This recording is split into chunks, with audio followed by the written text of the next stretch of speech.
I'm Sean, and I'm Tristan. and you are? Dante. So, everything's kind of really good in moderation, when you're doing your practice, when you're getting your outside workouts and whatever. What's the best way to spend your off time when you're not playing the game? Just hang out with my teammates, go on my phone. Normally we get home from scrims at 8, so there's not anything we can do really after scrims. Like if we want to go to an amusement park, we can't really do that only on off days, if we had the chance. So we kind of just hang around. Sometimes we get dinner. That's normally the usual. Just hanging around eating dinner. Do you find it to be some sort of a time crunch? Do you have to manage your time very well when you're working on a schedule? I keep to a pretty normal schedule. Personally, I don't really like being unpredictable with my schedule. I like to do the same thing every day. I wake up 2 hours before I'm supposed to be at the office every day. I get ready, do the same thing every single day, and I like to just keep a constant schedule. So your team and your management, do they like to accommodate for that to keep you in the loop of the schedule, or do they throw in random? Sometimes our calendar isn't updated right away, which can screw me over. Because right when I get home from scrims, I set my alarm for the next day, and if they change something later in the night, then I won't notice it because my alarm's already set. So yeah, that can be annoying sometimes. Gotcha. With the switch to for esports, going from the competitive over regular Overwatch to Overwatch League, what do you think is the biggest switch to adjust to in terms of now you're actually in part of a league of players who are professionals as opposed to just regular players? I think the hardest thing is probably constant matches. There's always 2 games a week, and it's you always have to be prepping for the next one. There's not really an off time, so if I want to change mice or change sense, it's kind of hard to fit it in. You have to do it in between stages. Going more to the shock, what's the level of responsibility on the team? Is there a dedicated shot caller, or does kind of everyone assume that role? Everyone I don't really like the term shot caller because it's just a lot of people calm. It's everyone's just calming different things. There might be people that bring up ideas. Say I have an ult and I want to do something with it. I'll be oh, we should do this. And then someone else will be yeah, but we don't really have a set person to do it. Yeah, so in terms of perspective too, because you guys aren't always clumped together, that can pose as a threat potentially if someone has an NG ult or a Tracer ult. Yeah. But when you guys are spread out, do you use that to your advantage to scope out the view of field? And one thing me and Sinatra are in charge a lot of is scouting, because we're playing flankers and we can see things before our backline can see them. So if we see that they're all coming out of one entrance, we'll be okay, they're coming out of the left entrance. Rotate because we run soldier comps a lot, so it's really important that we get our backline in a safe spot. That's what the flankers are in charge of normally.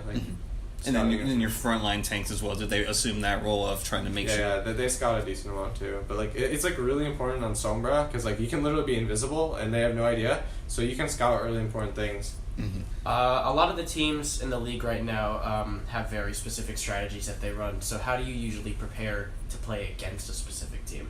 We just look at the recent VODs and see what comps they run, what comps they might run, and anything that can help us, we just try to go over. Mm-hmm. So, as far as the league itself, we've only hit the halfway point of the first, the inaugural season.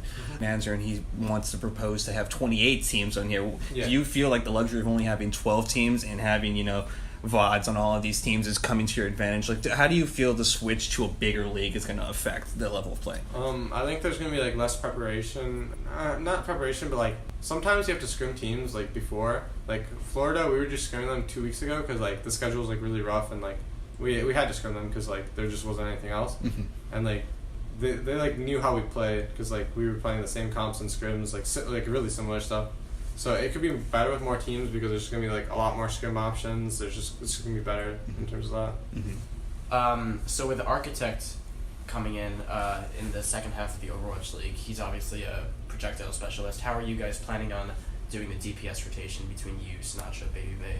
I don't really know yet. It's up to our coaches, but it'll probably be hard to rotate 4 DPS, but we'll see what happens. And then I guess just a little toss-up question, with the introduction of new characters and new metas. So how fast do you, as in terms of a collection of teammates, acclimate to the change? With Brigitte coming in, she's possibly not coming in by stage 3, but is that already in your mindset that you're going to try to implement her in certain circumstances? We're not really focused on that right now, especially since there's a good chance you won't be in stage 3. So we're just gonna focus on the rest of this, our next game, and then we'll go over the next patch. And we thought about it. There's probably gonna be a good amount of Sombra since she was buffed. So we're probably gonna focus on that, Mhm. and then like our head scan comps. 'Cause that's our strengths right now. Perfect. And then I guess my last question. So in terms of the league level play, you've got the best of the best. You guys are the top players, and there's a reason why you're on the teams playing, as starters. But how much of it do you say is the mix between mental capacity and skill, when not tilting and trying to keep together with your team? Like, would you say it's a 50-50 split between skill and mental, or is it more biased to one or the other? I think it's like different for different players, because like some people might be like very mechanically like strong, but like they can like get tilted easily, and then there's other people that like are the opposite. They might not be like your strongest player, but they can keep like everyone's heads up, and it's like just really like they can be like really good teammates, which like can help your team. Do you find yourself in a little bit of a facilitative state, like having to keep your team together, kind of like a glue state? I joke around a lot, and I think it helps the mood, but I wouldn't say like I'm like the most positive person. Like I just make jokes because like it lightens the mood. That's like how I like contribute to the team mood.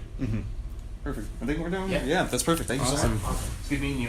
If you don't mind, do you mind if we get a picture with you? Yeah, sure. Yeah. Cool. So I guess we'll stay with this in the background.